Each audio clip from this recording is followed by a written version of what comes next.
మేము ప్రకృతి వ్యవసాయంలో పండించిన కూరగాయలు ధైర్యంగా ఇలా కోసుకొని తినేయటం జరుగుతుందండి. ఎప్పుడు కావాలి అప్పుడు మాకు నచ్చిన కూరగాయలు అనేవి ఇలా తింటాం. ఎందుకనంటే కెమికల్ అనే భయం లేదు మాకు. ప్రకృతి పరంగా పండించుకుంటున్నాం. ప్రకృతి వ్యవసాయం ద్వారా చేసే వలన మాకు భయం అనేది లేదండి. ఆరోగ్యకరమైన ఫుడ్.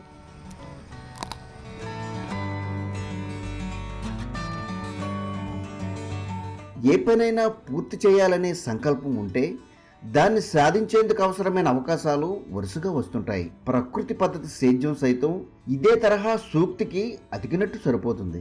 ఈ పద్ధతి అనుసరించాలనే సంకల్పం ఉంటే చాలు, దానికి అవసరమైన వనరులు అవే అందుబాటులోకి వస్తాయి. దానికి అదనంగా మనం కాస్త శ్రమ చేస్తే అనుకున్నది సాధించేందుకు అవకాశం ఉంటుంది. రైతు భగవాన్ ఇదే తరహా సూత్రాన్ని అనుసరించి మెరుగైన ప్రయోజనాలు పొందుతున్నారు.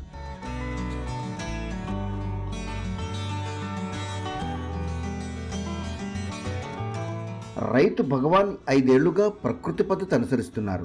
తనకున్న 4 ఎకరాల భూమిలో 2 ఎకరాల్లో కోకో, కొబ్బరి, ఎకరాలో దేశీ వరి, మరో ఎకరా విస్తీర్ణంలో పలు రకాలైన కూరగాయలు సాగు చేస్తున్నారు. అందరికీ నమస్కారం అండి. నా పేరు కాళ్ళ భగవాను. మాది ఏలూరు జిల్లా కామవరపేట మండలం రావుకంపాడులో పల్లెటూరు రెడ్డిగూడెం అండి. గత 5 సంవత్సరాల నుంచి ప్రకృతి వ్యవసాయం చేస్తున్నామండి. నేను ప్రకృతి వ్యవసాయంలోకి రాకముందు కెమికల్ వ్యవసాయం చేసేవాడిని అండి. దాంట్లో గిట్టుబాటు లేక నష్టాలు వచ్చేవి. ఇంకొకటి ఆరోగ్యపరంగా కూడా బాగుండేది కాదు. కషాయాలే కానీ, గ్రోత్ ప్రమోటర్లే కానీ, జీవామృతం, ఘనజీవామృతం అన్ని రకాల పద్ధతులు పాటించుకుంటూ చేస్తున్నామండి.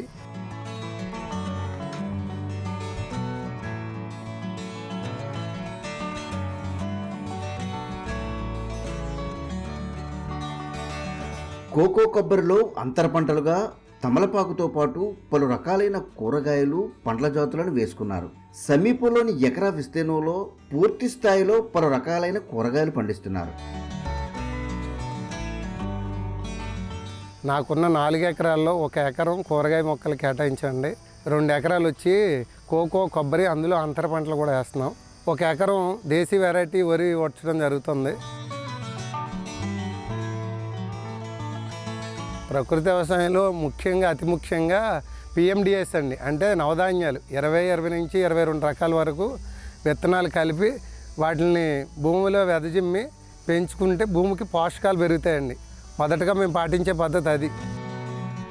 వీటికి 10 రోజులకు ఒకసారి ద్రవజీవామృతం, పొడిదుక్కిలో ఘనజీవామృతం, పంటకు అవసరమైన సమయాల్లో కషాయాలు అందిస్తున్నారు. అదేవిధంగా పంటలో ఉత్పత్తి పెంచేందుకు పంచగవ్యతో పాటు కోడిగుడ్డు నిమ్మరసం ద్రావణాన్ని పిచికారీ చేసుకుంటున్నారు.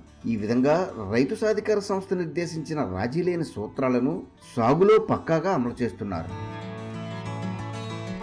మేము ఇది వరకు ఫస్ట్లో అయితే జీవామృతం 15-20 రోజులకి ఇవ్వాల్సి వచ్చేది. ఇప్పుడు నెల పైన అలా ఇస్తున్నాము. అయినా కూడా మొక్క మంచి బాగుంటుందండి.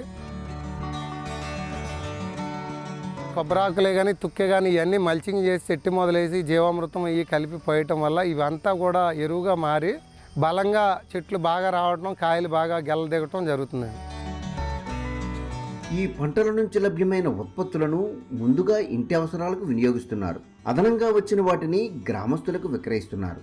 ఈ విధంగా ప్రతి ఏటా 1 ఎకరం నుంచి 1,00,000 వరకు రాబడి సాధిస్తున్నారు. కూరగాయలు వచ్చి దాదాపు 10 రకాల కూరగాయలు పండించడం జరుగుతుందండి. అన్నీ కూడా ప్రకృతి వ్యవసాయ పద్ధతులు పాటించుకుంటూ పండించేయండి. దాదాపు మాకు వచ్చి ఒక 50 మంది కస్టమర్లు ఉన్నారండి కూరగాయలు తీసుకోవడానికి. ఈ కూరగాయల మీద వచ్చేటువంటి ఆదాయాన్ని ప్రథమ పంట మీద వరి, కొబ్బరి, కోకో ఇలాంటి వాటికి పెట్టుబడిగా పెట్టుకోవడం జరుగుతుంది. అంటే నేను తయారు చేసుకునే వీటికి పెట్టుబడి పెట్టుకోవడం జరుగుతుందండి. ఇంకా లేబర్ ఖర్చు కానీ ఇదే కానీ అంత మించి పెట్టుబడి అయితే ఏం లేదు. సుమారు 1,00,000 పైనే ఒక్కొక్క ఎకరానికి ఆదాయం అనేది రావడం జరుగుతుంది. కొబ్బరి, కోకోలో వచ్చి అదనపు ఆదాయం కోసం తమలపాకు అనేది పెట్టడం జరిగిందండి.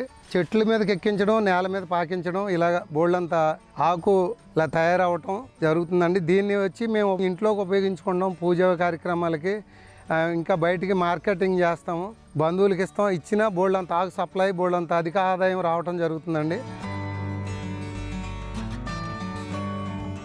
రైతు భగవాన్ ఈ పద్ధతి అనుసరించేందుకు ప్రత్యేకంగా ఆవును కొనుగోలు చేశారు.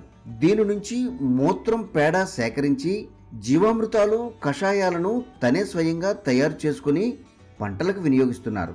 ఇలాంటి పరిస్థితుల వల్ల పెట్టుబడి చాలా వరకు తగ్గి కేవలం అంతర పంటల ఆదాయంతోనే పంటలన్నీ పండిస్తున్నారు. ముందుగా నేను ఒక ఆవును కొని షెడ్ నిర్మించుకున్నాను. ఆ ఆవు నుంచి వచ్చే గోమూత్రం, పేడ అన్నీ భద్రపరచుకోవడం జరుగుతుంది.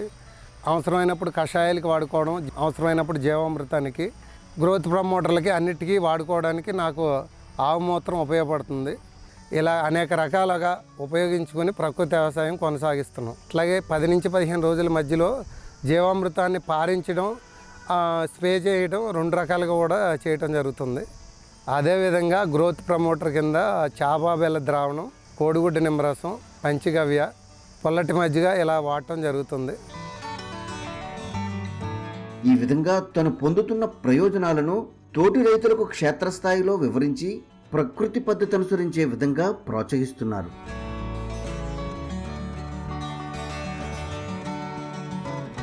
భూమిని 365 రోజులు భూతాపానికి భూమి గురికాకుండా కప్పి ఉంచమని చెప్పిన విధంగా పాటిస్తూ దానికి మేము అదనంగా ఆదాయం పొందేటట్టు పలు పంటలు ఇలాగా పండించుకుంటూ భూమికి భూతాపానికి గురి కాకుండా కాపాడుకుంటూ 365 రోజులు భూమిని పచ్చగా కప్పి ఉంచుకుంటూ దాని మీద మళ్ళీ ఆదాయాన్ని పొందుతున్నాం. ఇలా అందరూ చేయండి. ఇలా తమలపాకు అనేది భూతాపానికి గురి కాకుండా భూమిని కప్పడం జరుగుతుంది. ఇలా పలు పంటలు వేసుకోవడం వల్ల కూడా భూమి బాగుంటుంది, మనకు అదనపు ఆదాయం కూడా రావడం జరుగుతుంది.